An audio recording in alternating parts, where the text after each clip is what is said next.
Binaliwala ka lang ba niya? At gusto mo bang mababaliw siya ng husto ang taong mahal mo at hahabulin ka niya palagi?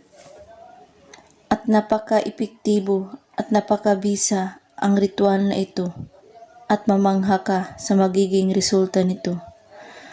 At napakaganda itong gawin para hahabulin ka niya palagi.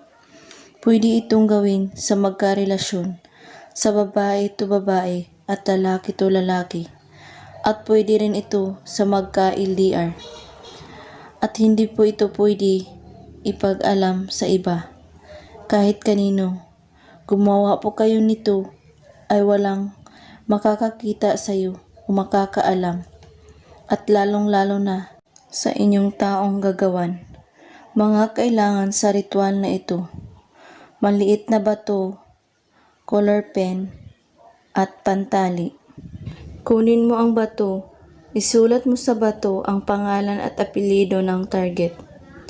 At pagkatapos, talian mo ang bato at sabihin mo ito habang kayo ay nagtatali sa bato. Pangalan at apelyido, hahabulin mo ako palagi at mababaliw ka sa akin ng sobra. 3 times ito babanggitin. At kailangan mabalot mo ang bato sa inyong pantali at pagkatapos ilagay ito sa ilalim ng iyong kama at saka mo ito kunin kapag 9 days na po at saka ibaon ito sa lupa at siguraduhin mo ito na walang ibang makakakita sa iyo. Gawin ito sa araw ng Tuesday or Friday lamang kahit anong oras. At be positive palagi. At kung may katanungan po kayo ay magko-comment lang po sa ibaba. Maraming salamat sa panunood.